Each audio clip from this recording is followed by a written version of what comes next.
With unlimited data from T-Mobile, you've got unlimited access to MLB All-Star Week. Post and follow the game's biggest stars as they belt bombs and live it up on the sidelines with #ScoreUnlimited. And no matter where you are, never miss a moment from Miami on America's best unlimited network. With T-Mobile, unlimited data means unlimited baseball.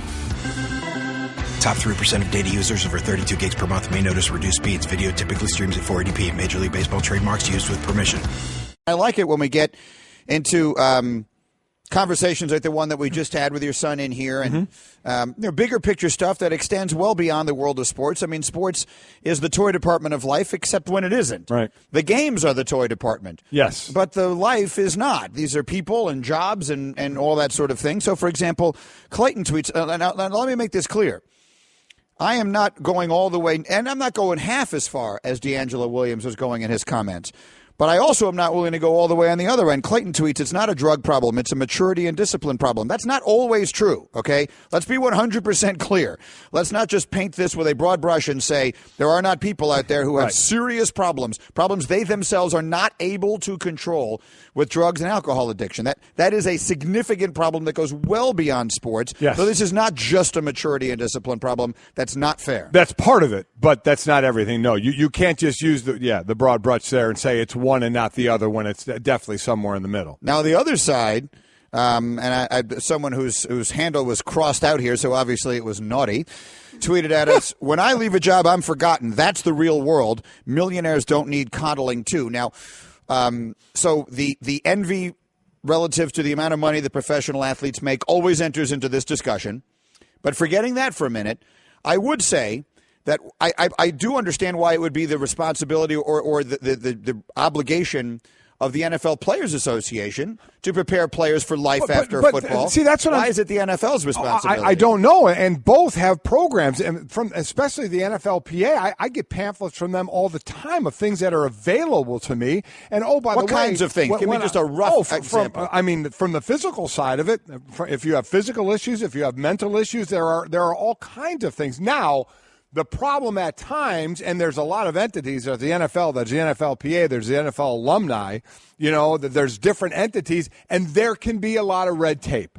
That's an issue a lot of people have, is there can be a lot of red tape, and that's something to move through. That's one thing, and there could be a better guy to help us sing along when I talk a lot about the Gridiron Greats and Mike Ditka. Mike Ditka is not a red tape guy. Mike Ditka, that's why when he started this or continued this Gridiron Greats and got people involved, it was more about they need help, let's help them. Let's get money, let's pay for what they need, and boom, we're done with it. Now, can that work for everybody all the time? No. I think there needs to be more working together instead of the separate entities to help get things done. But there is so much offered to me. When I left the NFL, I got a severance. I got a pension coming up at 65 if I want to take it. I could take it at 55 if I want with a penalty, or I could take it at 65, or I could wait. I mean, there is that there. There are all kinds of programs from the physical side of replacement of a knee to a shoulder to a hip to surgeries to checkups to mental side of it, head injuries. I mean, there are things out there. As I said, there can be some red tape to go through, but there are things available that follow you. If you're a vested veteran in the NFL, this stuff is with you. I've been out of the league since 1993. I get this stuff all the time. It follows me, and if I need to take advantage of it, I do. That's good. That's one part of it. The other, the part I was more referring to, and maybe I didn't make that clear, is I hear a lot of talk about this is a very particular skill set. Mm-hmm. This is all these guys are really allowed or able to do. You get painted as someone who, quote unquote, doesn't love football if you have any interest whatsoever outside of football. And then the average career is 3 years long. Right. Guys are getting out of the league 26, 27, 28 years old and are not prepared for the next stage of their lives. Their lives are, by most people's definition, just beginning. But what they've worked their whole lives for is ending. Right. And if they're not prepared to make that next step, whether they have a college degree that is as meaningful as someone else's might be or not, that's a different discussion. Mm-hmm. But whose job is it to make sure that they're ready for that? In the offseason, the NFL offers you can go to school. You can continue your education, or you can go further than the degree you have. You can take more school, which can open doors for you. They have a longer off season right now. Yeah. You're off from January to the third week of April. You can go to school. There are things from both the NFL and the NFLPA to take advantage of that can help you to the next level. The best time to open doors is when you're playing. When you're playing, that's the best time to have connections to work to the next level. And some guys don't take advantage of it, and some guys do. So that's where a lot of it I get back to, and maybe I'm way too black and white about it. I go out there and I play this game, and I blow my knee out, and I'm limping the rest of my life, and I got a disability, then I feel they should be responsible for that and help me along the way. I don't take advantage of some of the things both NFL and NFLPA put in front of me to help me prepare. I don't, when I'm in school, get my degree. I choose to do something that's illegal. I don't take advantage of something in the off season. Why am I going to look to them to say you didn't do enough for me if I didn't do enough for myself with some of the resources that are there? I'm not saying they're the greatest resources in the world and there's everything out there, but there are some resources there. There are things for players who take advantage of that some don't. So the picture being painted that neither side, NFLPA or NFL, doesn't prepare these guys at all who choose to go through this line of work, I think is a misrepresentation to both the NFLPA and the NFL. I think there are things out there for them to do. Can they do better? Can they all work together better with the other entities as well for the players moving on and former players? Yes, but there are things that are there. All right, it's a good discussion. Please keep the reaction coming, and we'll get back to it as we go. Meanwhile, there's something else. I read a column this week that I found really interesting, and I want to get into it here with the woman who wrote it. Sally Jenkins, our friend from the Washington Post, joins us on the Shell Pennzoil Performance Line, and it has to do with the topic of the week, which is guaranteed contracts. Right. All this money getting thrown at all these basketball players and the football players saying, where's our piece of that? Sally, good morning. How have you been? Hi. Very well, thank you. Good. So right there in your town where you work and cover sports, you've got the guy who could change everything, and that's Kirk Cousins. Dominique Foxworth brought it up himself yesterday here on our show, that the big stars in pro football, whether fans recognize this or not, really never get to true free agency. The guys like the Andrew Lucks, and we just saw it with Derek Carr and others, they get tied up for long-term contracts before they get to a true free agent period, and thus never have the total leverage that we see baseball players and basketball players have. Kirk Cousins could be the first test case of someone who genuinely does have that. And you wrote a piece about how if he wants to, Kirk Cousins could change the landscape of football as we know it. For those of us, for those in our audience who didn't get a chance to hear it, could you sort of give everyone a sense of what it is that you wrote? So Kirk Cousins bet on himself last year when he turned down what was a fairly insulting offer from the Redskins and preferred to play under the franchise tag for $20 million. So the Redskins are now in the position of having to either let him go or tag him again. So they tag him again, this time for $24 million. So Kirk Cousins has made basically $44 million in good hard cash money from an NFL owner, which almost no one in this league does. Because he was willing to actually call their bluff and not take, a deal that was worth more on paper than it is in real money. And I think, the NFLPA, which you've just been talking about, and pretty much every agent in the business is hoping that Cousins will continue to call the Redskins bluff, remain a year-to-year player for high guaranteed money, unless someone comes along with a deal that's going to offer him as much as he can get from franchise tagging. That's the short version. Do you think this is going to happen? Do you think we talk about Kirk Cousins, but guys with the power, especially young players, a Khalil Mack. We just saw Derek Carr get his deal, but a Khalil Mack, maybe someone who's not a quarterback, start something like this. Well, so there's been a couple of guys who've gotten maybe, a little bit more than 50% of their contract in guaranteed money or big signing bonuses, but it's very, very rare. I think there's maybe only 2 players whose NFL contracts, pay about 50% of what's written on the paper. The fact of the matter is that these deals are really only good for about 2 years, and after that, as Andrew Brandt, who was VP of the Packers, says, after that, what the contract really says is, we'll see. There's this weird cultural deal. Tim Hardaway Jr. is going to make more money than Tom Brady because of the structure of contracts in the NFL, because there's so little guaranteed money. The owners, it's a culture in which the owners put all the risk on the players, whereas in the NBA and Major League Baseball, the owners assume more of the risk, and the players get much higher guaranteed money. Now, some of that is the size of the rosters in the NFL, and the salary cap don't really allow for as much guaranteed money.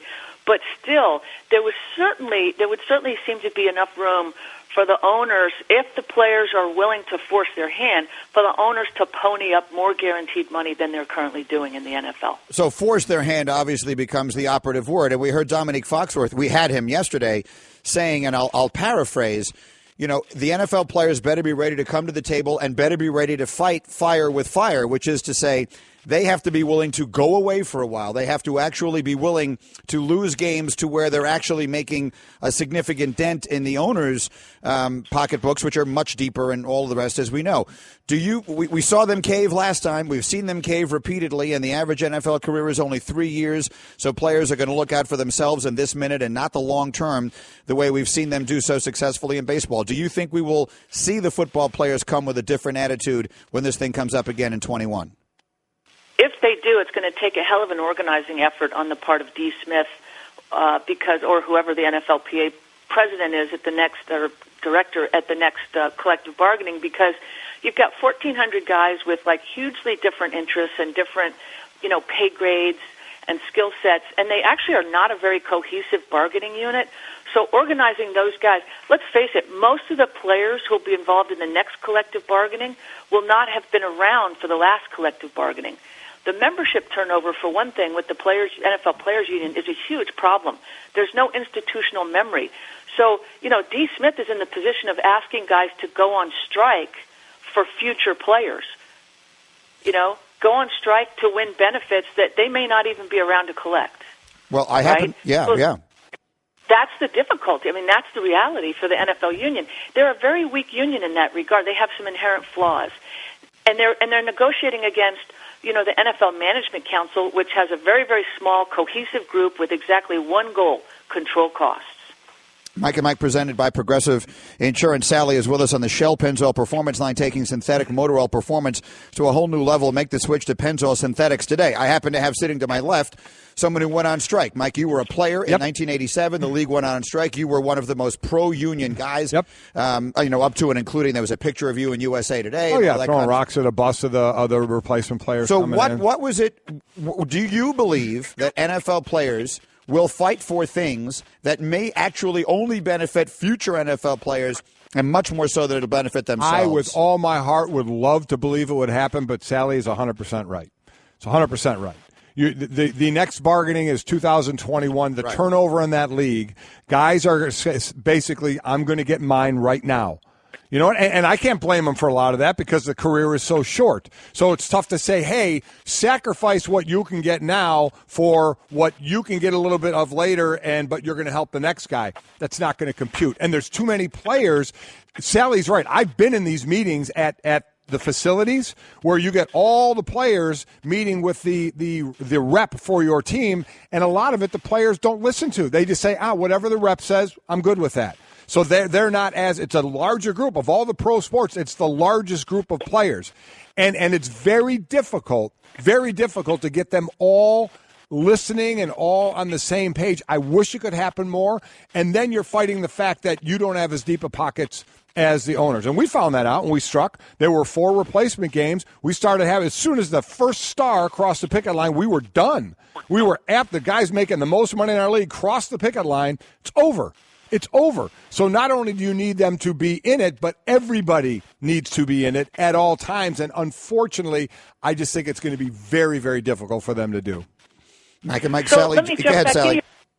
So this is why Kirk Cousins is important, because the union's going to have a hard time breaking the seal on guaranteed money short of striking, which seems very unlikely, right? Yeah. So what's the other way to get guaranteed money?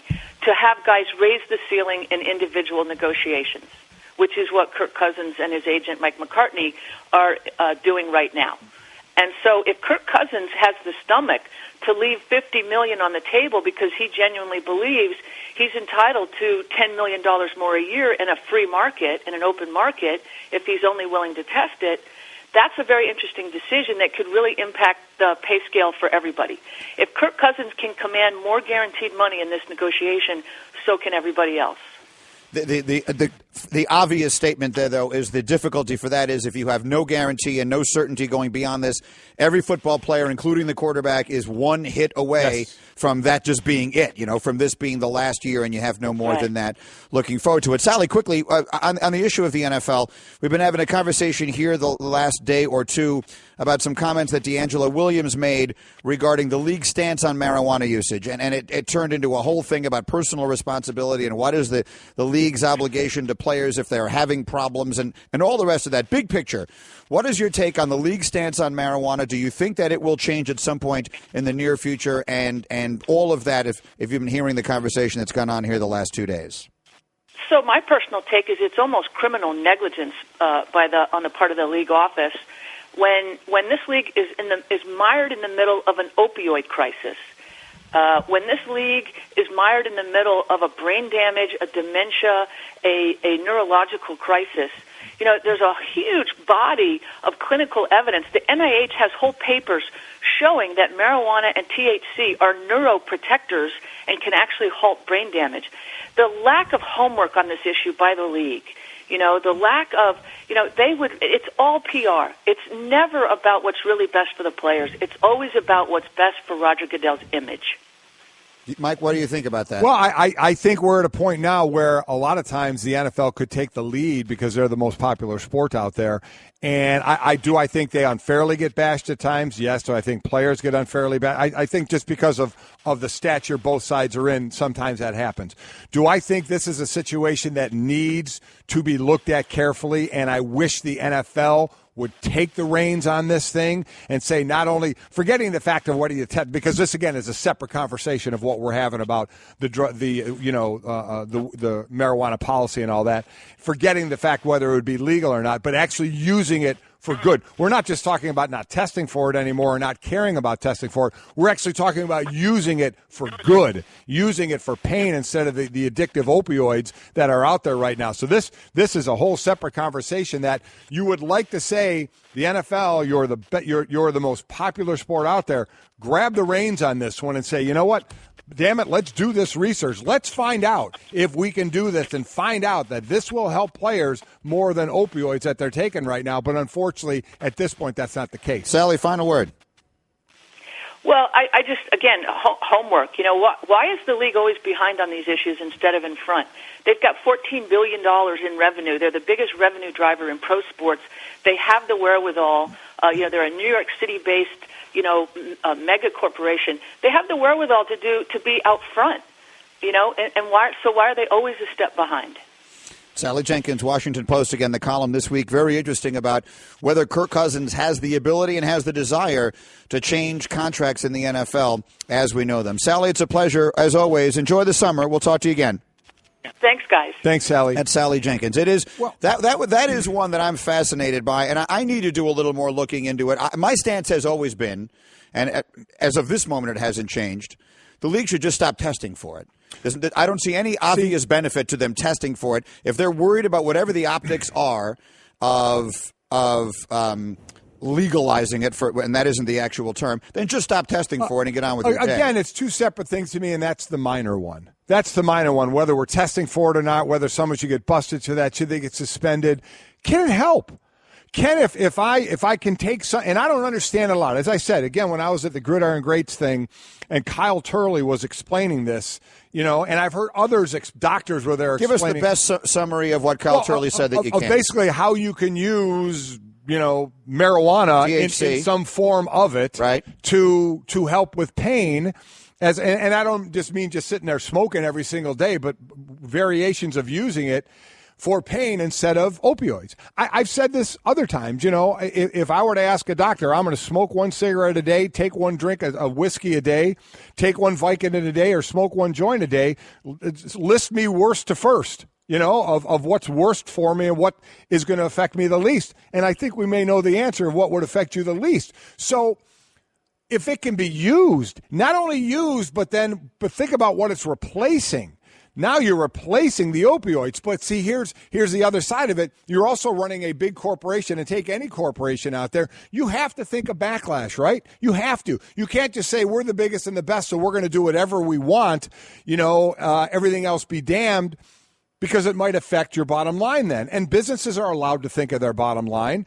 Think of the public backlash if all of a sudden the NFL were to say, we're done testing for marijuana, and not only that, we're using it for pain. There's going to be a lot of people that would applaud them, but you know as well as I do, there'll be a ton of people that would maybe be done with them. There would maybe be advertisers that would stop advertising. So the NFL or big company have to make a decision. Are we willing to go down that road knowing some of the backlash we may get, which may affect our money, which, again, corporations are allowed to think about, that this isn't a nonprofit. They're making money on this, and owners are making money. But, just me sitting out here now, listen, I grew up a guy, I didn't, the way I was raised, I didn't have tattoos. I wasn't going to get my ear pierced. I didn't smoke marijuana. But, okay, that's when I was a kid, and that's kind of how I was raised. Things change. If I see now that marijuana should just be legalized, I get it. But forgetting that, to me, again, that's the minor part. If you can actually use it to replace things that have been addictive like the opioids, and we can do that, why aren't we? As I said, I know there are other pitfalls to it, but man, that seems like in a game that's full of pain and in a game that's full of these pills, and they work. I've taken the pills and they work for me. I didn't get addicted to them, so I'm not in this lawsuit. They didn't affect me. I took them, I used them, and they did work. But I understand that they can be addictive as well. I get it. And if you could find something that isn't and helps you just as much or more, my God, how do we not look into that? By the way, just speaking of baseball, I mentioned baseball season hitting the midway mark. And you can tune in tomorrow. We got the Indians and the Tigers presented by T-Mobile. Coverage begins 6 Eastern on ESPN Radio, ESPNradio.com, and on the ESPN app. We're going to get Bobby Marks up here in just a moment, our new NBA insider, and go through some of the NBA moves with him. But just a good discussion and that we had with Sally Jenkins and with Dominique Foxworth yesterday, and your son as part of it this morning as well. And one of the interesting things is, where is the obligation? Take the marijuana issue out of this now for a minute. Where's the obligation? What is the obligation of a professional sports league to prepare its players for life after playing that sport? I understand the union having that obligation. Right. What exactly is the obligation of the league? I don't know what the obligation is, because we were talking about this. My wife was the one who actually texted me. She said, what about NBA players? These guys are leaving. Basically, they're getting one semester of school that they have to have a passing grade, right? Before the one-and-dones are gone. Yeah. And the league is full of one-and-dones. So, and they don't have 20-year careers. Now, that's more than 3.5 years like the NFL, but so they're still probably, on average, they'll be done in their 20s. Are they prepared for life? Is the NBA supposed to prepare them? I know they're making millions, but we showed the 30 for 30. It was called broke. Yeah, a lot of guys lose their money, and NBA players are broke 3 years after. Is that the responsibility of the NBA, of the NFL? Is it more the responsibility of the players' associations for both of those? I think it's a good question. Where is the responsibility? You know what? You got drafted. You're playing in this league. Everything that comes with playing in this league, the money, the pension, and all the things that can happen after. Where else is the obligation? Is it the sports league's obligation to prepare you for life after that, knowing that you're going to have really probably. Well, you may not have to have the money you make, depending on what you do, but go live in the real world in your 20s, or at the latest your early 30s, when people are already entrenched in their world. What is that obligation? Quite honestly, I don't. To me, there's not much of an obligation to the leagues to say, we have to prepare you for life after this sport of which you're playing and making a lot of money. Maybe not the hundreds of millions some are, but making a lot of money, and then you go off into this, as I said, the supposed real world. Well, clearly no one is going to be worried about the guys who are making the hundreds of millions. Right. If they wind up losing all that money, that's a separate set of issues. But that's not the problem that we're talking about here. We'll get back to this. But right now, as the NBA free agency period sort of finishes up and the last pieces of the puzzle are put into place, let's bring in our brand new NBA front office insider, Bobby Marks, who joins us here on Mike and Mike for the first time on the Shell Pennzoil Performance Line. Bobby, welcome. Good morning. Thanks for taking some time. How are you today? I'm good, guys. How are you? Good morning. Good morning. Let's start with this Tim Hardaway Jr. Contract offer sheet that the Knicks have signed him to. First off, is your expectation that Atlanta will or will not match? And second of all, the Knicks have become such a punchline that people are going to take shots at them because of the irony, if you will, of them having him and then trading him and now wanting him back again at all of this money. But do you think it is a good move, and is he someone who you think would be a good addition for the Knicks? Well, I think when you talk about Atlanta right now, you can look at, they're in a clear rebuild right now, and they've already got $17 million tied up in Kent Bazemore, and we forget about Jamal Crawford, who will probably be bought out. So I would expect Atlanta not to match this offer sheet. They've got a couple days to do so, and I think when you look at New York, and I agree, yeah, they are somewhat of a punchline. I think the big concern is not the offer sheet, the 4 years, $71 million, is about the uncertainty in the front office there. I don't understand how, and I like Steve Mills, how James Dolan gives permission to sign long-term contracts without a GM in place, and whoever they hire is going to be wind up cleaning up the mess of this big-time contract. Anything on that? I mean, who they're going to hire? I mean, of what direction they want to go? And while we're at it, let's throw in Cleveland, where our own Chauncey Billups turned down that job. I mean, how quickly can these jobs be filled? Well, they can be. There's only 1 in 30 of them. These are prized jobs as far as you look at it from a GM perspective. But it's been quiet on the Knicks front. I know they have met with David Griffin. If Griff is the guy, I would hopefully he was consulted in this move, because that is a large contract that you're inheriting, and basically when you look at the Knicks, they're over the cap next year. So you add that $17-18 million, and that ruins your flexibility. I mean, of course you can go under based on Carmelo Anthony, but that's a monster offer sheet that they wound up giving last night. You mentioned Carmelo Anthony. Is it your expectation that he will be on the Knicks roster the first night of the season? I don't see it possible. I don't, and I don't think there's a compromise there. I don't see a trade partner out there for him right now. Me and Ian Begley went through the exercise the last couple days. Now you saw Miami use all their cap space. They don't need a power forward. Atlanta's going in a rebuild. We can talk about Cleveland again. I just don't see how that makes sense with, at least from a Cleveland perspective, with Kevin Love. And if I'm New York, I would entertain the buyout market. But then it comes back again on who's making the call there. If it's David Griffin who's coming in, or maybe a new general manager, do you want Carmelo Anthony's $40 million stretched over the next 5 years, and is that something you want to inherit? Or maybe you keep the player into the season, and maybe you can try to make a trade, when we get into maybe November, December here. Then we look at teams that everybody is wondering, will they be able to compete with the Cleveland Cavaliers, the best team in the East? And that's one of them, the Boston Celtics. The deal now with Gordon Hayward, now possibly doing trying to do a sign and trade, and what Boston may have to give up. Go into that. I mean, they're getting Gordon Hayward. We understand the type of player he is, but it seems they may have to give up a decent amount for this of those ancillary players. Well, yeah, you're right, Mike, and it's only going to get worse down the road here, especially if they keep this group together. You're going to see a timeline here. We already saw it with Kelly Olynyk being renounced, or his qualifying offer was pulled, and then he was signed with Miami. That we're either going to see Demetrius Jackson or Jordan Mickey waived or traded. We're going to see Terry Rozier traded, and then they're about $300,000 short. So who's the odd man out here? Would Gordon Hayward come here with a little bit of a pay cut, and then maybe use a Jay Crowder or Avery Bradley and go out and get a big? So sign-in trades are tricky. They are, and I think if you're Utah, would you want Jay Crowder for 3 years, $20 million? I think you certainly would. I think it's just a matter of if the Celtics are willing to give him up, and he would basically be a throw-in in the trade right now. Mike and Bobby Marks, and Bobby, you were in it.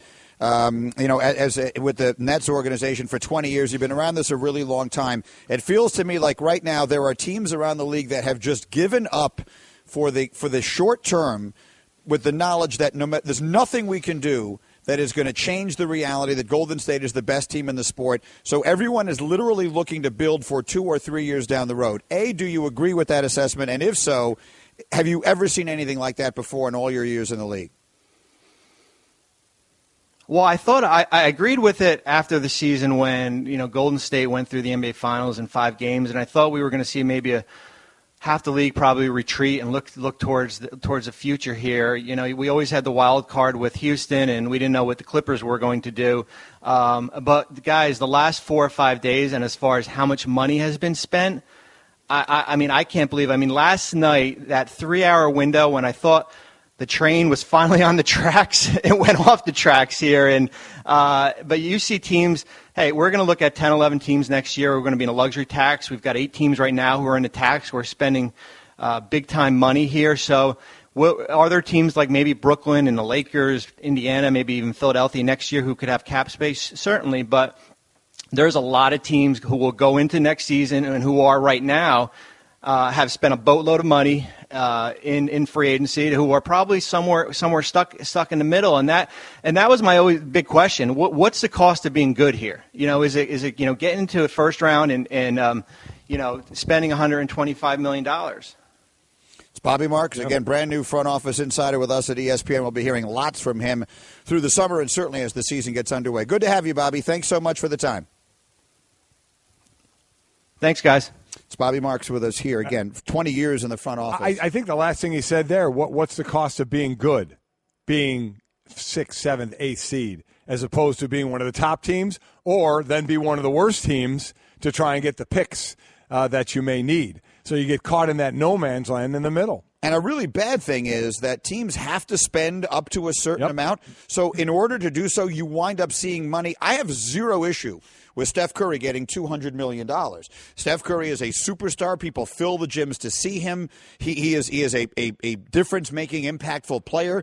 I don't think anyone has an issue with the amount of money he's getting paid. And again, I don't have an issue with anyone getting paid the money they're getting. But it doesn't make any sense to me that these players who don't move the needle, who aren't the reason that teams are going to win in a significant way, are getting paid the amount of money that they are getting. Why not? Well, because the contracts are going to become a problem for that team a year later. He's talking about that we have to spend this money now. A year later, you're going to say, now we're stuck with this contract for 3 more years. Well, you just did it. Yeah. But that's my point. It's a mistake. I'm not saying I have an issue with the players getting it. Right. I'm saying these are stupid deals that I think teams are forced to make. Oh, they have to. Because they have to spend an X amount of dollars on someone. Otherwise, they're under the basement. No way around that. There's no way around that unless you're going to take the max off. And then play these, have the cap and now pay, Steph Curry $60 million instead of $40 million. And LeBron, God knows what you would pay him. But that's not going to happen. It almost feels like it would make more sense that way. Okay, Kevin, for the grand prize of $1 million, what color is the White House? I know this. 5 seconds. Oh, switching to Geico could save you a bunch of money on car insurance? Okay. Judges? That's true, Kevin. They'll allow it. Congratulations. You're a winner. Woo! Geico, because saving 15% or more on car insurance is always a great answer. Our friend Booger McFarland is listening, and he just tweeted something. I want to read you and tell me what you think. Okay. Booger tweeted, amazing how we try to come up with more ways to absolve grown men from the responsibility of being grown men, and then we wonder why they don't grow up. Listen, I 100% agree. I think that's what I was saying yesterday. Personal accountability of why it's somebody else's fault that this person, A, is blown his money, B, isn't prepared after doing the sport they're in. I mean, we always want to find reasons and say, they did it, why didn't you help me? When I don't, not like there shouldn't be some help available, but for the most part, man, I mean, it's got to be the man in the mirror. I mean, there has to be that personal accountability. I get it. Let me throw devil's advocate at you. All right. Because I think more of me agrees with you than disagrees with you. I think I just don't go quite as far as you do. But let me throw what I think would be the devil's advocate argument at you. All right.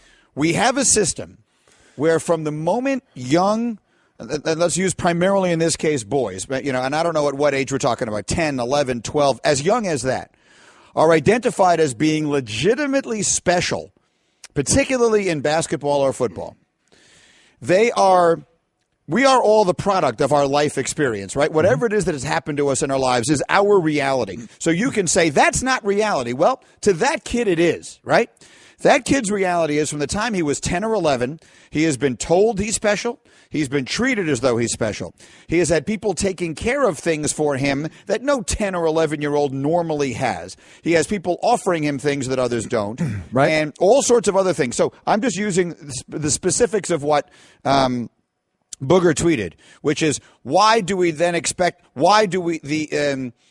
can't these guys act like normal people? Because they've never been treated like normal people. They've been treated as though the whole world is going to take care of them because they're so special in this sport. Mm-hmm. That is the reality that the system has created for them to live in. When you've got 12-year-olds, elementary school kids, getting offered college scholarships, that's not normal. Let me give you an analogy. It's not a perfect one, but it's not a bad one. Look at all the child stars. Right? Yeah. TV stars. Take sports out of it. Not a normal way to live. You shouldn't be incredibly rich and famous when you're 13 or 14 because it gives you a skewed perspective of the world. And look how much trouble those people frequently encounter in their lives. This isn't that different from that. So, and I'll answer that. It's interesting you said that. After my son left when he was on here, he texted and said, I just thought of this. He said, most guys aren't used to having consequences. Their whole lives have been built on people letting them get away with anything because of their skill set. So the first place they have consequences is the most damning. Ding. I mean, right there. That's going to hit the ding. Hold on. I'll actually hit it for you. So the child star gets in trouble. Is that the production company's fault? It's not. Is that the industry's fault? So I guess I agree with what you're saying, but it comes back to this original thing. Is that now on the NBA and the NFL to say we need to prepare you for life? It's not. It's just these are the circumstances. Because, all the people involved in that go from teachers to coaches to AAU coaches to parents, all in that upbringing of what we're talking about to put them in that position. So why now does it fall on the league? And in that case, the NFL, the NFL, I just say the NFL, but any league's players association to say, okay, we're taking care of you while you're playing, pension and that after and things to do after, but now prepare you for life? Why is that on us? That shouldn't be on us. So getting back to the original question, okay, it is years of things going on, and the child actor thing is a good example, but I still don't know the answer to that, and I don't know if I can sit there and point blame at anybody. Right. That is the point, which is I'm not suggesting by what I'm bringing up here that it is the responsibility of the league. I'm really more addressing what Booger wrote, right? Which is we wonder why these guys don't grow up. We absolve them from the responsibility of being grown men and then wonder why they don't grow up. Both halves of that are true. Yes. They are absolved of most of the responsibilities and of the learning that most kids do. Agreed. Because they're so good. But they also get way more than the average person gets. Way more than the average person gets. By money, by fame, by doors opening for them. Yes, but not all of them. But my point is, when you've been getting that, right, and then all of a sudden that stops, right? So a guy who makes it to the NFL for 3 years and doesn't make anywhere near set for life money was that special kid in high school. So if you turn out to be a guy who makes tens of millions of dollars in the league, this isn't a conversation about them. Right. If you then lose all of your money, that's a totally other conversation. But we're talking about guys who get out at 26 who have been taken care of all their lives, and now they say, well, wait a minute, where's someone going to take care of me now? Well, my point is the regular person out there is saying, they went through getting treated great. They got their school paid for, and they played 3-4 years in the league and made a couple of $1 million. They're way better off than I was at that time. So I'm not worrying about them. But they were brought up in an environment where their expectation naturally was someone will always take care of me. Jody Avergan here. Later this year, ESPN will bring you 30 for 30 podcasts, the great film series, now a new series of sports audio documentaries. This will be big. We're finding the best stories for you right now, and to do that, we're behind the wheel of the new Mini Countryman, the biggest Mini yet. To find great stories, you have to get out into the world and follow your instincts. That's where the new Mini Countryman comes in handy. With all 4 all-wheel drive, we can chase down a story in the city, the country, and most places in between. Podcast equipment isn't very bulky, but even if you're hauling a lot of gear, there's plenty of cargo space for all your stuff, and if a few of our producers want to tag along, no problem. Mini Countryman comfortably seats 5. The Countryman may be big, but it still drives like a Mini thanks to the twin-power turbo engine. No matter what story you're chasing, the new Mini Countryman will help you find it. It's available now, and the new 30 for 30 podcasts are coming this June. Visit miniusa.com/new countryman.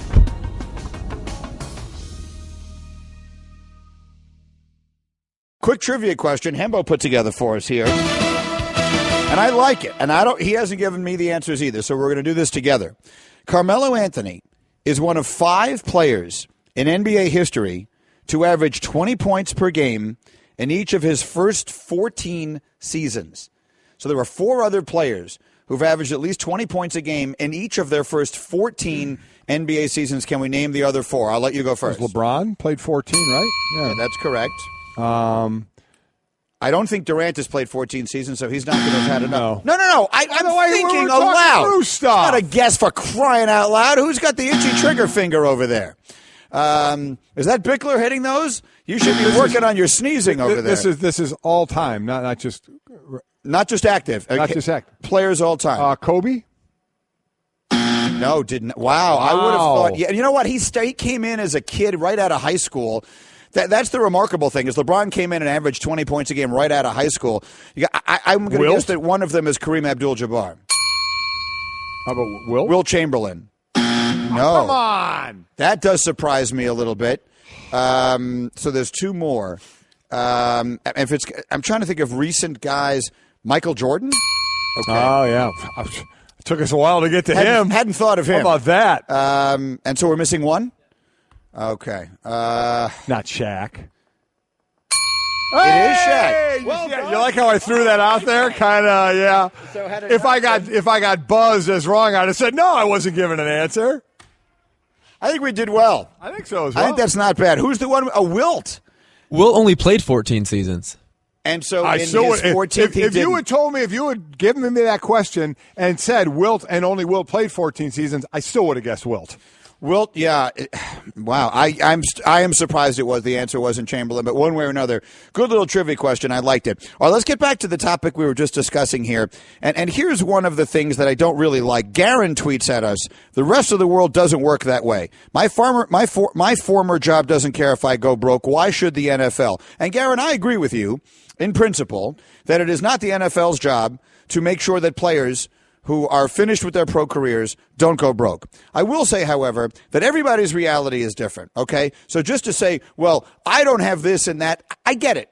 But one of the things we seem unwilling to do sometimes is walk in another person's shoes. So I'm going to give you an analogy that may not be a perfect one. But I remember one of the most interesting answers to a question I've ever heard in my life came from George Harrison, the Beatle. When he died, there was a big, obviously everyone did these huge specials about him. And they went back to an interview he had done. I don't know at what age in his life that this interview took place. It was long after the Beatles had broken up. And they, when the Beatles first hit, when they first became like the international sensation that they were, he was 17 years old. So the interviewer asked him the question, what was it like to be the biggest star in the world when you were 17? And his answer was, what's it like not to be? Because that's his whole reality. Right. He doesn't know anything else. So you take these kids, like, I use AAU basketball because it's something we talk about all the time and that I see a little bit from time to time now, although I'm not seeing kids like De'Aaron Fox and Jason Tatum and the really best ones. But even the kids that are only in the spectrum, of 1 to 10 are like 8s or 9s. I see the way these kids are being treated. They've got handlers and advisors and people all around them and all that kind of stuff. At the time, they're 12 years old. So if that's your reality, if that's all you've ever known, I'm not blaming the leagues. I'm not necessarily blaming anyone. It is, however, just a vicious cycle that we have created in the system where these kids are growing up believing that everything they ever need will be taken care of for them so long as they're good enough in basketball. And then all of a sudden that ends, and they're saying, hey, wait a minute. I thought everyone just took care of you. I thought that's how life worked. And they get smacked with the reality. No, I'm sorry. That isn't the way life works. You know, and I think that's a little bit of a crutch, too. I'm sorry. As you go on, I could see that if you're 13 and playing AAU basketball. But if you are truly successful and now you've been doing this for a while, you know what you start to do is see the world a little bit. You get into the NBA, you start to see how things work. You got to have a little bit of common sense as well. You can't just to just say, well, this is how it's always been, so I've fallen into a trap. Oh, my God. If you can't see or hear or take to heart stories of guys that have gone broke, people that have gone before you and have struggled, isn't there some responsibility there to say, you know what, it all doesn't work out well, I need to do better? Where's the responsibility of money people? They deal with you more than the team does. Got your agent, your money person, guys that are supposedly to take care of you. And for the most part, they're good guys. We know of some that will try and take your money. But where are they in helping? Where are they in doing what they need to do to make sure that you're set up? I think it's way too easy for all of a sudden a 28-year-old who has been taken care of it all of his life said, oh, my God, what happens now? There's a lot of life out there that you can see, and if you can't open your eyes and see players before you, you can't tell me some of these players that are playing now haven't read about the stories or heard about the players that have all blown their money, that weren't prepared. There has to be some common sense and reasonableness that has it sink in and say, I don't want that to happen to me. Right. Okay, and not just completely say, oh, my God, never saw it coming. No, but what is the one thing that for 18 years you've been telling me is the phrase you hear in the locker room more than any other Won't locker happen room? to me. Won't happen to me. Won't happen. But that guy went broke. But won't you know happen what? to me. That's still on the player. No one's saying it's not. Player. I'm not absolving them of that responsibility. Right. I'm merely trying to what offer an explanation of why I think it happens. But I still think it's a bad when the answer to the whole thing is it won't happen to me, that's not a good answer. When I say that's the response by players, I'm not saying that's right. I'm saying that's their attitude. And you know what? You damn well better learn from that and understand it may happen to you, whether it be an injury or, losing all your money. I'm not saying that you live off that and say, well, that's the answer. It won't happen to me. Psh, here we go. No, you're still responsible. At some point, you have to be responsible. I thoroughly agree with that. If I'm making it sound like I'm saying the league should be taking care of them, then I'm not saying this right. That's not what I'm saying at all. I'm just offering a reason why I think it happens. That it is a problem. That reason it's not is the league's problem. That reason is acceptable to a point to me. Well, I really was more addressing Booger's tweet when he said, we absolve these guys of all responsibility, and then we wonder why they don't act like adults. That's kind of why. Because they are absolved of responsibility because of their specialness in athletics. I see it to a point. But as life goes on, I go back to the Michael Vick thing and the dog fighting. And he said, well, that's the way I was brought up. But you know what? At some point you learn that that's wrong. That it's not the right thing to do, obviously knowing it's illegal. When you grow older, don't you start to think you learn a little bit? And if you don't, do we look to blame other people for that? So that's what I mean. I'll accept that for a bit. But as you're growing and as you're playing into the league year after year after year, you start to lose that with me of this is the way I've always been treated. How the hell am I supposed to know that? I'm just a guy who gets catered to all the time. No. That's a crutch. Going on a little later and the longer you play, that's a crutch. Mike and Mike presented by Progressive Insurance, creators of the Name Your Price tool. Choose from a range of coverage options and pick the price that works for you. Tell me if you think there is an analogy in this. Okay? You're a 13, 14-year-old kid, and you're an aspiring actor.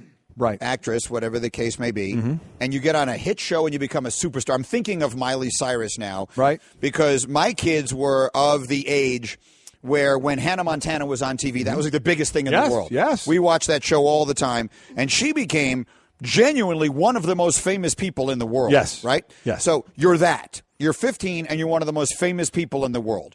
So you've got limousines, you've got handlers, you got paparazzi, you got people following you everywhere. Everywhere you go, it is extraordinarily important that you have walked in the room. Now you grow up. Now she has remained famous, and so she's not a good example of this. But take someone for whom that then comes to an end, right? Now you're 22 and you walk in the door and no one even notices. No one knows who you are. The people who do notice you almost kind of weren't you the kid star? Boy, you've really grown old. Whatever the case may be. That's a difficult reality to be in. I understand that. So now you have all kinds of problems with that because you were formed to believe that life was always going to be a certain way, that you were always going to be really important. And now all of a sudden one day you wake up and you're not anymore. That's a jarring reality change. And I'm not absolving those people from their own responsibility. But if you look at how many of them have all kinds of problems when they grow up, that I think is the explanation. Yeah. So that's what I'm saying here. I'm not saying it's anyone else's fault, but I do think it is an explanation for why it is so difficult. I do think it's an explanation. I do. But it's then it ends, and then we sit there and trying to assign blame, and you can't. As far as I'm concerned, you can't point to one thing and say, well, it's this person's fault or that person's fault. Then let's get to the issue of athletes losing their money. Now, there's all different levels of that. Antoine Walker, I think, lost something like $60 million. Didn't Al Iverson lose like $119 million or something? Tons and tons and tons of money. That's different from the normal athlete who made very good money, right, but not superhuman money. Right. So Mark Bradburn, who handles my money, you know Mark, sent me a text in relation to this conversation. And this is what he wrote. We work with a lot of athletes as clients. The issue they most often run into is that the income runs out. A normal person will retire at 65. Right. An athlete retires at 30. It's very difficult to keep someone in retirement living the lifestyle they were accustomed to for 30 years, let alone now 60 years. We did a financial plan as a hypothetical for an agent. We assumed a 30-year-old retired athlete who earned $10 million in their sports career. That's a lot of money. Yeah. Right? You make $10 million. They saved 2.5, spent 2.5, the rest went to taxes and their agent. Assuming they lived to 90, and we could get them 7% on their money for each year, they can spend $5,500 a month. That would be the budget they would be on to where they could actually live on that money for the rest of their lives. That is supposed to cover them for everything. And these are guys who are accustomed to fancy cars, nice restaurants, clothing, and jewelry. All of a sudden, you're telling them, yeah, you can stretch out that money and live the rest of your life. You have to live on $5,500 a year starting right now from the time that you're 30. And that's not the lifestyle these guys are accustomed to. But no, here's where I disagree. You're not sitting that guy down at 30 and saying, here you are. Aren't guys like Mark, and I know guys that I deal with, they're telling me, I've been meeting with these people for years. They're telling me along the way, if you keep going at this pace, this is where you'll be. This is where you may end up. It's not like you sit down and have the one conversation at the end. But the point is their income ends. All of your conversation. My point is that the money guys who are dealing with the guys, shouldn't they be telling these athletes all along the way? So it's not when they're sitting down at 30, all of a sudden it's like, hey, you know that lifestyle you live? Well, guess what? I have some bad news. It's $5,500 a month, and that's it. They should be being told that at 22, 23, 24, and going year by year. And hopefully someone is. But these guys, he's assuming someone who is retired, this is how much money they made, this is how much they saved. All those variables obviously can change. The point that I'm making is when you retire at 30 and your life expectancy is another 50 years, if you don't have the ability or the desire or the wherewithal to go out and continue to earn money, you're now trying to make that money last a really long time. Yes, then it's your fault. No one's saying it isn't their fault. What I'm saying is this is where these problems come from. These guys think, I made $10 million. I'm set now, and I want to go build myself a closet just for my shoes. And then they realize $10 million to live the next 50 years of my life. Well, then I'll tell you that much. If you just said that line, then they have bad advisors. Yes, they do. They have bad advisors. Yeah, not everybody has a bad advisor. Your guys bad advisors? You like your guys. They're not working with them when they're 22. But so do we think any money guy working with these athletes, they all have them, that 90% of them are bad? No. I mean, they're not. So they're being told this. Does that mean you get a 100% success rate? No, because you have some bad ones out there. Or you just flat out have athletes that don't listen and say, I'm still going to spend the money. Ding, ding, ding. But the bottom, still, we can sit here and go, it's cyclical, and that's a problem. I'm not absolving anybody from anything, though. So you're telling me what the issue is, but I guess it's something that we're not ever going to assign blame to. Well, let me ask you a question. What did you tell me when you got into the league? Your financial advisor called you up shortly after you got into the league and told you. Oh, yeah. I mean, listen, I was making $62,000 a year. Just a lot of money compared to most people. I had a guy, I was single then. To an agent, they were paying all my bills. So I didn't have a bill sent to me. They were paying my rent, my car. They were paying everything, credit card, the whole deal. And I was on IR my first year. I broke my ankle. So I'd go out, hang out, and when I was out, if I was out with some of the fellas, I would just give my credit card at the bar and say, I'll buy this drink, I'll buy that drink, whatever, and do that with food and the whole deal. And a couple of months in, my agent called me and said, listen, because you have a max on your credit card doesn't mean you hit it every month. That's not how it works. So, but that's how 22-year-olds who all of a sudden have all this money live. Right. And I was told that at 22 by a person. And I find it hard to believe that I'm going to sit here and say the majority of people like that were doing that for me are bad. And they're not doing the exact same thing to me making $62,000 a year to a guy making $20 million a year. You don't think these guys are keeping them abreast of what's going on the whole time? And then it's up to the player to listen. I mean, I didn't start doing well with that until Chris came in and took over, and she had an accounting degree, but either way, she was going to handle the money. And, then you get squared away. So my point is, I really think most of the people that are handling the money, I'm not going to sit there and say they're all bad. They're not. And they should be keeping these players abreast along the way. But so when you see the going broke, I think it's one of two things. It's you got rooked. You got rooked by someone, which absolutely happens, or you just don't control your spending, be it for whatever reason. You feel you need to take care of a lot of people, or you're just buying stuff that you don't need. It's basically one of those two things, correct? Yeah, and I think that the driver of the second of those things is this belief that this money's just going to keep coming. I got all this money, and I'm going to keep getting it, and I'm going to keep having it, and I'm not listening to anyone who tells me that's going to dry up. That's still the player's fault. It is that the is player's still fault. the player's fault, especially if they're being told. And as far as I'm concerned, the majority of them are being told, because I just think for the most part you have good financial advisors and money people that they all have that are telling them along the way. And if a player chooses not to listen, I'm not going to say, well, they were coddled at 13, so they don't know enough to say, I'm not listening to you at 24. No, that's where I said, sympathy is the wrong word. There's understanding to a point. And then you pass that point and it's like, no. That's on you. Mark just as listening, he texted me, the reality is 80% of guys in the NFL and the NBA go bankrupt. Not advisors are not to blame. Players also don't want to talk in the season. They say it all the time to us. Players, while they're in their season, will say, don't bother me with that kind of stuff. I'm just reading his text now. And that's fine. So, yes, no one is suggesting, let me just to sort of wrap up the conversation here, I'm not in any way suggesting this is anyone's fault, but the people who are making the mistakes. You're just trying to give the reasons for why things I'm just trying to explain why I can understand how it happens. Like, I can see it.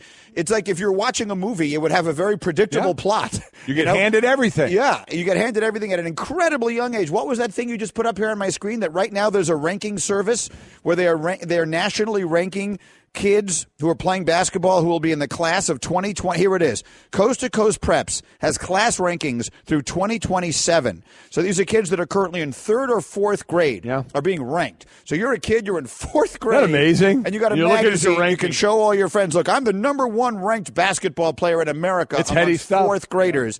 Yeah. It's just going to change your perspective on the world. That's all I'm saying. I agree with that. So I do agree you have to rely on others to help keep you in the now, and that's where at times you could certainly run into trouble. All right, Ryen Russillo, who's a man who's very responsible when it comes to all these things, will join us in our studio in a moment. He is Ryen Russillo. You hear him every day, coast to coast here on ESPN Radio, starting 1 o'clock Eastern time, and there's so many topics on the table.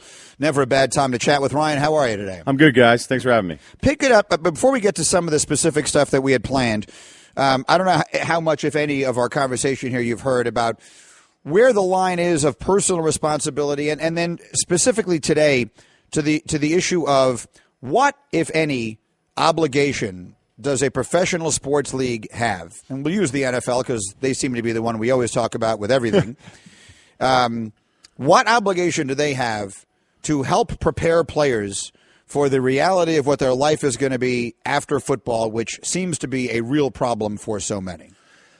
You know, I've talked to people that have tried to work on this, and there almost feels like there's this I don't want to call it undiscovered business opportunity, because we know we've already seen this from other former athletes that go, I want to get a group together, I want to immediately get involved with players as soon as they're done, I want to help them through that transition. Is there a business? Is there something to set up? And leagues already have this kind of stuff. Right. But other people you talk to, you're like, everybody does it wrong. You got to figure out another way to do it. I cannot imagine And as much as I love playing sports as a little kid and then later on and then never playing in a game that anybody actually cares about, but loving it so much and then getting to do that through my 20s and if I was really good into my 30s, but then immediately going from like an extended adolescence, because that's kind of what sports are, even when you're a pro athlete, to then just plop right into you got to pick up the kids at soccer practice. Like that's going to be – I know almost athletes have like no sympathy because they make all this money, they're famous, they have these great lives, and it's awesome. But that's really weird to continue on in that lifestyle. Like I've traveled with teams and seen that, and then it's like in your mid-30s and you're still kind of acting as if you were in college in a way. And I don't know if anybody really understands how hard that transition must be. But whenever I look at like the players going broke and stuff, I don't understand why it's specific to athletes, because I've had friends that make terrible investments and it sets them back 5 years and they have to find a way to pick themselves up out of it, or they never recover from it. So if a guy who's just a kid who goes to prep school and then goes to a New England liberal arts college and then blows his money in a bad investment at 30, we don't go, why did that happen? What's wrong with him? How does he not have the right support? He made a really bad bet. And he lost. But when athletes do it, it's they're stupid, it's they have the wrong people around them. I mean, some of these guys are just worked by their families, which is as disappointing as anything because they just can't say no to their families. But it feels like we want more hand-holding in everything. And at some point, the league can do all they want. They can have the rookie seminars. They can have guys tell the horror stories. But we all know what it's like. When you're younger, I don't know what it's like to have that kind of money, but when you're younger, you're just going to do whatever you want to do. So I don't know that it's something that can be completely prevented. It just isn't. That's unrealistic. No, I think so as well. So I think we, as Greeny did, and we talked about, you've exposed some of the problems. As we just said, there's rankings in basketball for third and fourth graders. They're ranking the class of 2027. So when you're told you're this great starting at that age, and then you go through the AAU, that it's tough to come back from that. So we've identified the problem. But to what your point, there's no real solution to this, is there? Outside of it's all each individual and how they deal with it. Yeah, like what's the goal here? No one's screwing up financially because it's just not going to happen. And honestly, I think some of the stories that you do read, the families. You just wish the families could understand, like, hey, read all the horror stories. And when you're supporting 10 to 15 deep, I don't care who you are. Like, that money starts to run out. Now, you guys as parents, though, like, I know that parents read that in ranking of these kids. I imagine it just bums you out. But is it the ranking that is going to distort the kid? Or I can just imagine, like, Golic over here telling his boys, be like, I don't care what you're ranked in fourth grade. Like, take out the garbage. Like, isn't that still on the parent to, like... But again, I was fortunate to have two parents. My kids are fortunate to have two parents. There's a lot of kids that aren't fortunate to have two parents, or that steady parenting or that steady role model for them. Their person that they look to might be that coach that is rolling the ball out to them and say, hey, Johnny, do your thing, man. You are the man. Sure. You know, or that teacher that is letting them, and I don't want to make an indictment on teachers, but we know what happens where you let them slide through a little bit. Hey, Johnny, go do your thing, man. You are on the way. So, and if you don't have that great support group, that certainly can make it a little more difficult. They also reach an age. This isn't always a negative thing, and it certainly doesn't always apply to this topic. But they reach an age where they are influenced so heavily by things outside of your house that you don't really control, right? So what's going on in their lives at school, in their peer group, with their teachers, whatever the case may be, depending on the age you're talking about. I'm not saying you don't still have control over things, and you have to do the best you can with that. But there does get to a point where there are things you just can't handle. I don't know what my life would be like. I mean, my kids play a little sports, whatever it is. I don't know what my life would be like if my son was the number 3 ranked basketball player in the country among 14-year-olds. Like, that's just a world I don't live in, and I can't imagine what it would be. I'd like to think I would still have control of the situation, but his life would be vastly different than it is now. Anyway, let's get to the business we wanted to get to here. This is a good topic, and it's not going anywhere. But you said something after you were on with us yesterday that I was really intrigued by. So let's make this Straight Talk, brought to you by Straight Talk Wireless. Best phones, best networks, no contracts. Oklahoma City makes the big deal. They go out, Presti rolls the dice. He says, I'm going to try everything I can here to try and salvage something, and he trades for Paul George. Give me your best guess of what happens if, as we get to January of next year, the Thunder are roughly what they were this past year or slightly better, nowhere near Golden State, nowhere near looking like a team that could win a championship. What decisions do they have to make? If you just lost the second best player in the world for nothing, and it was devastating, and yet you've still found a way to just try to keep this thing going, and this is also trading Harden a year earlier than they had to, if you really even want to go back here, what if this is a middling Western Conference team? And you're like, yeah, we're good some nights, but we're not really a threat. And there's a real good chance that could happen, okay? Would you, if you're Presti, knowing Russ is a free agent, if he doesn't do this 5-year extension that's sitting there waiting for him, by the way. I mean, imagine having 5 years, $217 million just waiting. You're laying right there for I mean, these NBA guys, talk about the stones now. Like, we used to just go guaranteed money, just go ahead and take it. Nah, we'll see how the year goes, especially a guy that plays like Westbrook. You'd have to have that conversation with yourself if you're Presti, with your staff, going, okay, we don't have anything here, and George, we're not getting any signals. We've heard about this guy wanting to go to L.A. for 2 years, so we rented this dude, and Russ didn't sign this extension, and we just lost Durant a year and a half ago. How do you not test the market to try to find a way to get something for two pieces that you may not think you're going to get back? So look to trade George and Westbrook. How would you go into free agency just going, we'll see what happens to be able to keep these guys after you just had this happen to you with Durant? That's my point. I think the Durant thing is like that kind of breakup that makes you think, I'm never doing that again. Like, I'm never dating that kind of person. I'm never putting myself in that kind of position. Like, the Durant thing is a devastating thing. And I'm not saying like you should have traded Durant in hindsight, because there was even a lot of thought, like, we never really understood how little money motivates Durant. You know, I used to think, okay, well, he'll do the one more year, and then maybe he becomes a free agent in 2017, and then this is the summer that he goes to Golden State. I thought there was a better chance for that, and then he leaves. I don't know how you could be just, if you were Presti, like, I mean, you guys tell me, if you're Presti, like, how could you not think about that a little bit if you don't think the team is that going to challenge? So is the end game then? The end game isn't, if you trade them both, you're not going to get two players that are better than those two guys. That's not happening. Well, of course not. So is the end game, okay, we're total rebuild. Now we're going into rebuild mode until Golden State is done doing their thing, which is, you wonder if a lot of teams have that in mind, of where we're going to start to build again, be it getting back players with contracts we can get rid of, a ton of draft picks, and all of a sudden have a ton of assets like Boston has to kind of go that route. That's exactly what you'd be doing, because whatever you'd be trading them for, you wouldn't be getting a ton back. And we can sit there and say, well, you know, with Paul George, you didn't even get that much for him. And you got Oladipo and his contract, and Sabonis is, at this point a year in, we're not quite sure what he is, although, you know, a lot of people did really like him coming out of college. Mm-hmm. But it's better than nothing. Like what the Clippers are able to get for Chris Paul, which is a different situation because he opted in and then technically was traded and becomes a free agent next year. Like that's not a bad haul for what the Clippers are able to pull off in a really difficult spot. I think people are going to listen to me say this and be like, well, that's nuts. I think it'd be nuts to lose Durant and think in February of next year that, yeah, likely we're not going to be able to re-sign either of these guys, and then just ride it out and see what happens for a year, unless Presti has plans for something else. If you're a mid-level team in the NBA right now and you're the owner, GM of a team, how are you building a team? What's your plan for the coming year and the next 5 years? I used to hate the middling team. Like, I already know what my answer would have been 2 or 3 years ago. Be like, oh, you know, we've heard it a million times. It's kind of like that. Hey, he's playing chess. Everybody else is playing checkers. Whenever anybody goes, oh, well, 35, 45 wins, it's no man's land. Like, we all know that. Everybody said it a million times. But lately I've started to have more respect for teams that go, well, what are we doing here? There's 30 of us. We're all competing. We can have short-term plans. We can have long-term plans.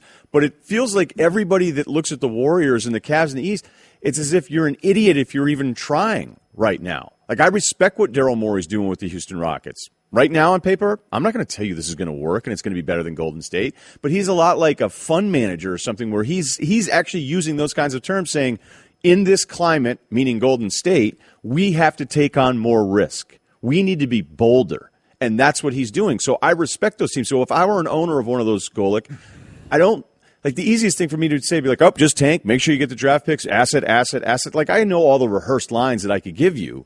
But it's transitioned into this thing where everyone who covers and talks about the league and all these fits, it just seemed like they don't want anyone to even try. And that's not a good thing. Like, I think the last year or two we've gotten into a better position as opposed to where we were maybe 3, 4, or 5 years ago where it felt like – you tip off game one and 10 of the teams didn't want to win. That's not good.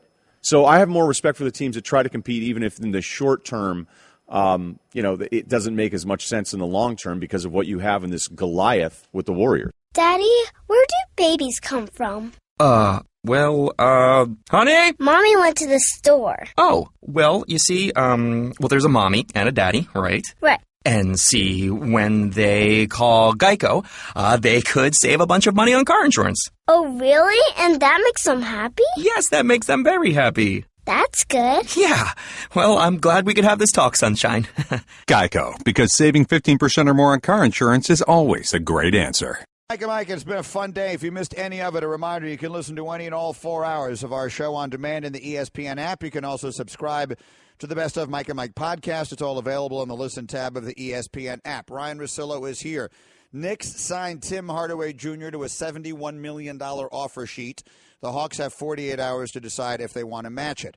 A variety of questions sort of stem from that. One is, do you think Atlanta matches it? Two, do you think it is, while we can make fun of the Knicks because they've become sort of an easy punchline, is it a good acquisition for a team that is not going to sign Kevin Durant anytime in the foreseeable future? That's actually, the second part is a good point, because when you have to get that 90% cap floor, like, you have to spend this money on some guys. Having said that, Hardaway's been a below-average player for the first 3 years of his career and was all right this year. He was pretty good. And there's always a sticker shock on these new deals, like the Kelly Olynyk deal. If you look at that at $50 million, well, 2 years ago with the previous cap, it's really about an $8 million a year deal. And if Olynyk made 4 for 32, would we freak out? No, probably not, because he can start. He's a rotation guy. He's productive. He's not a superstar. But now it's $50+ million. But with Hardaway, the real problem with restricted free agency is you have to make the contract really bad to discourage the other team from matching it. Then guess what? Yay, you get the bad contract. Yeah, congratulations. Think about it, you know? You get an average player or below average player with a bad contract. It's as if you were bidding on a house and you said, well, what could I do to make sure no one else wants to bid? And be like, well, yes, we accepted your offer because it's absurd. Yeah. So have fun reselling it. Yeah. I don't know if this is just Steve Mills, who's now the acting general manager, who's been with this team for a really long time. And he's kind of been in this in-between, point man and then a liaison to everything else that's going on with the organization and the arena. Is it because he loved Hardaway Jr. and then Phil moved on from him? It just seems like a lot. Like, it's way worse because it's the Knicks. When the Knicks do something wrong, just social media flares up. But this is a bad contract. It just is. I don't really know how else to So where we are now, of teams just looking for puzzle pieces and teams that are competitive, San Antonio would be one of those teams. What does the puzzle piece of Rudy Gay do for that team? This is one of those deals where it's like Belichick, where if the Pats bring on somebody who you think is a disaster, you go, oh, maybe that guy's going to make sense. What do they know that we don't? Whenever the Spurs take somebody that I don't really like in the draft, I go, oh, okay, I guess I'm wrong. And it happened again this year with the kid they took from Colorado, which I don't want to say like I don't like. You just go, okay, I'm a little surprised there. Rudy Gay, by all accounts, never makes a team necessarily better. If you went to Toronto and you looked at the plus-minus, if you looked at some of these numbers, he's an incredibly skilled player. He's a guy who can get you buckets, but he never really made you necessarily better. So you'd bring him in, you'd see the numbers, you'd be like, are we a better team with him out on the floor? So then when the Spurs do it, it's clear that they look at the league and go, we need to find just more guys that can get us buckets. That's what this league is. It's becoming a race to how many scorers can we put on the floor at the same time. So you always are going to give the Spurs the benefit of the doubt that even though they've taken a player that the metrics people have never liked, that if the Spurs are going to use him, they're going to figure out another way to make it more efficient than it's ever been before for Rudy Gay, because he is an incredibly talented guy. And so now it finally feels, and we can sort of put a ribbon on it this way, like we've come to the end of this NBA free agency period. And it has been fascinating. This NBA offseason has been unbelievable, from a draft that people were really looking forward to and that I think lived up to some really big trades that took place through the free agency period. So as we look back on the offseason in totality, from the day after Golden State won the championship, what were the most impactful moves? Which things will wind up being the most significant that have happened in the last 3 weeks? Chris Paul leaving is the biggest deal because it changes who the Clippers are, although the Clippers are not as much of a mess as you would think just the day after they have to trade Chris Paul because he wants to end up in Houston. And Boston getting a really defined number 2 scorer, and not that Hayward is now 2 to Isaiah's 1, but a second guy who can get you buckets and be creative when other things break down. But there's a bigger macro thing here that I want to follow up on because it's bigger than any individual transaction. I used to kid around, my friends and I would be just talking about sports, going the future of sports, like which things could happen that would make sports incredible. And we used to talk about the NBA and say, what if they did this? Here's how you fix the lottery. Here's how you fix free agency. Here's how you fix parity. every year you just redraft off 100, 450 players. Everybody. So everybody plays for that team for 1 year. And then they go, no, you get to protect a guy. Because that was David Stern's big thing. He didn't want movement because he used to say, who did Dave Winfield play for? And you'd be like, bunch of teams. Bunch of teams. Right. That was David Stern. He said, I know, I want the opposite of that. I want you to be in that jersey forever. But we'd kid around with it going, that would be the best. Like you would just rotate it through. Everyone would get the number 1 overall pick every 30 years. That's how it would work. You'd have a brand new team every single year in the NBA draft, not college players, but the actual NBA players. That would be the biggest event in sports for the calendar year of any sport. Huh. It'd be incredible. But it was unrealistic. It feels like we're getting closer to that. Okay? And I know that's an exaggeration. But there are real things happening in this league with the way the money is. The money is so massive that instead of going, give me all this guaranteed money, they go, I'll just opt out in a year again. I'm going to take the power back. All of these contracts are being constructed where the team is going, these are team friendly because I'm not locked in, but now it actually promotes more movement. And I think post LeBron getting beat up in 2010 for the decision and Durant and everything he just went through for the last year, where all he's shown is selflessness and wanting to play in a better system for him, that the players go, all right, we're all just going to get killed anyway. The top 5 players in the league all have sneaker deals and sneaker ads that talk about all the haters. So 2018 prediction that I'm going to hold you to right now, Paul George, Chris Paul, both be on different teams after next year. George will. George will be on a different team. I don't know if Paul will be. But this is a real thing that is happening. The stability the league used to always want under Stern is just not there. And it's just something to think about with how much power these players have and the money and how much it's gone up the last 2 years. And it might be a good thing. And Paul and George will both be on different teams, but they'll be on the same team together with LeBron and Melo and Wade. Thank you, Ryan. Have a wonderful weekend. We'll see you on Monday back here. Mike and Mike. Idiot.